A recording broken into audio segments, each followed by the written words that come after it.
ebulioscopia e crioscopia. Os efeitos são os seguintes. A temperatura de ebulição da solução é mais elevada, é mais alta que a temperatura de ebulição do solvente puro. Já a temperatura de solidificação da solução é mais baixa que a temperatura de solidificação do solvente puro. Como é que nós podemos conjugar isto tudo? Vamos analisar um diagrama de fases. Repare só o diagrama de fases que vamos ver. Eu sempre gosto de pensar no diagrama de fases como tendo um Y, e eu gosto de pensar na parte superior desse Y como sendo a parte de um cálice. Essa parte de um cálice é a parte que pode conter líquido dentro, ou seja, aqui dentro eu tenho líquido. Para cá, eu tenho as temperaturas mais baixas. Se eu tenho temperaturas mais baixas, eu tenho sólido. Enquanto que para cá, eu tenho as temperaturas mais altas, então eu tenho vapor. Considere o Y de dentro, vamos ver assim. Esse Y interno é o da água. Então, repare, na pressão de 760 milímetros de mercúrio, a temperatura de solidificação da água é 0 graus Celsius. Enquanto que na mesma pressão de 760 milímetros de mercúrio, a temperatura de ebulição da água é 100. 0 e 100. Ou seja, 0 e 100. Os valores aqui você está super acostumado a ver.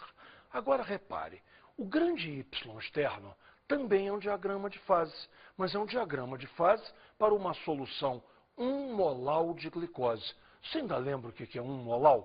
1 mol de soluto para 1000 gramas, ou seja, 1 quilograma de solvente. No nosso caso, naturalmente, o solvente é a água, ou seja, solução 1 molar de glicose. Eu tenho 1 mol de glicose para 1 quilograma, 1000 gramas de água. Vamos ver como é que fica o diagrama de fases para os respectivos pontos de fusão e ebulição. Concentre então no grande Y externo. Está aqui. Repara aqui. Na temperatura de 760, eu vou procurar pelo meu ponto de ebulição. Encontrei aqui a 100,52. Ou seja, a água fervia a 100. A solução 1 molar de glicose ferve a 100,52. Ou seja, uma solução 1 molar de glicose em água ferve 0,52 graus Celsius acima do ponto de ebulição da água pura. Voltando ao gráfico, na temperatura de 760, a temperatura de congelação da solução será 1,86 abaixo de zero, menos 1,86. Ou seja, não congela a zero, e sim a 1,86 graus abaixo de zero. Ou seja, uma solução 1 molar de glicose em água congela 1,86 graus Celsius abaixo do ponto de solidificação da água pura. E se a solução for 2 molar? Não há problema nenhum, o cálculo é super simples. Nós vamos multiplicar o 0,52 por 2. Ou seja, eu vou ter um delta de TE, muita calma agora. Delta de TE, variação da temperatura de ebulição. Variação esta para mais. Será 2 vezes 0,52, ou seja, 1,04 graus Celsius. E na hora da temperatura de congelação?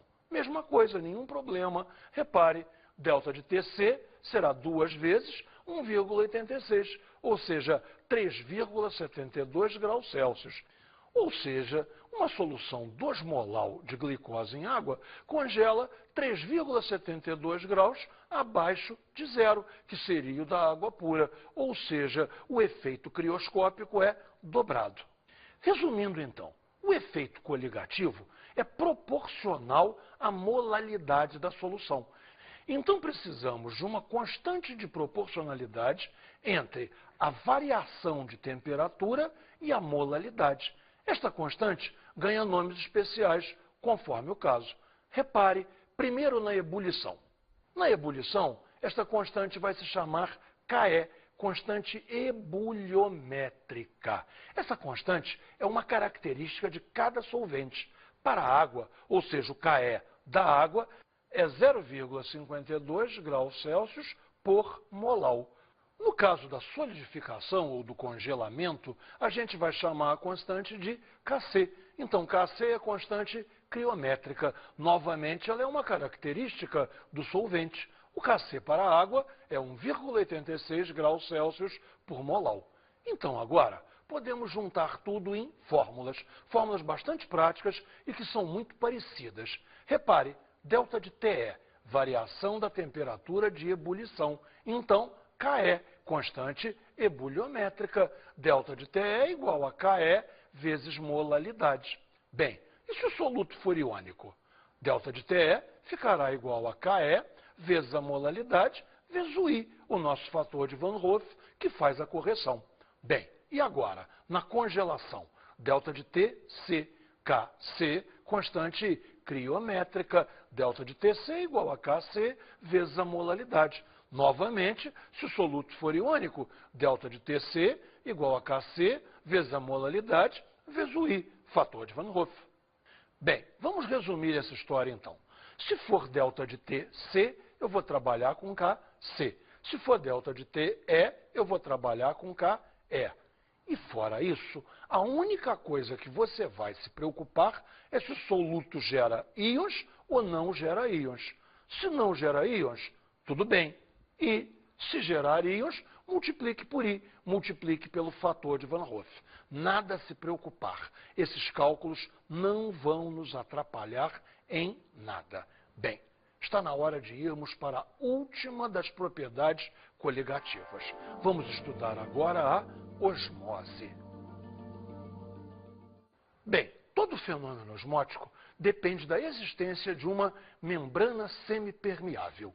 E que história é essa de membrana semipermeável? É o seguinte, é muito simples.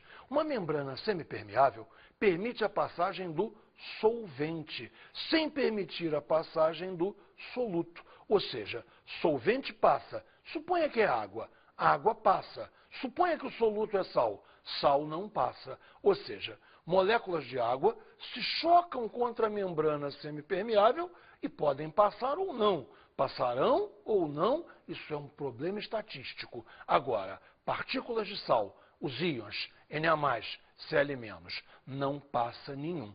Suponha, então, uma situação como que mostra o esquema. Temos um frasco separado em duas partes por uma membrana semipermeável. De um lado, apenas o solvente dessa solução deste lado de cá. Então, vê se você entendeu. Aqui é, por exemplo, água com sal. Vamos pensar em água com glicose. E desse lado eu tenho apenas água. Veja, moléculas de água batem aqui. Moléculas de água batem aqui também. E, ocasionalmente, passam ou não passam.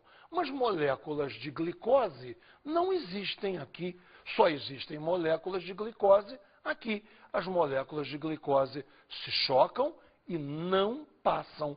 As moléculas de água podem passar, tanto por aqui quanto por aqui. Mas as moléculas de glicose que se chocam aqui não passam. Resultado prático disso: o fluxo de moléculas de água da esquerda para a direita é maior que o fluxo de moléculas de água da direita para a esquerda, o que nos leva a uma nova situação onde os níveis se equilibram assim. Repare, o solvente aqui ficou num nível bem mais baixo, ou seja, passou o solvente para cá. A solução foi diluída pela passagem do solvente. Chamaremos então de pressão osmótica a pressão que fez a água passar em maior quantidade do solvente para a solução, diluindo a solução. Essa ideia de pressão osmótica nos leva a precisar uma medida da pressão osmótica. Como vamos então determinar? É fácil. Nós vamos determinar qual a pressão que impede a osmose. Me acompanhe no esquema. Veja, vamos chamar de pressão osmótica a pressão que deve ser feita sobre a solução para impedir a entrada de solvente.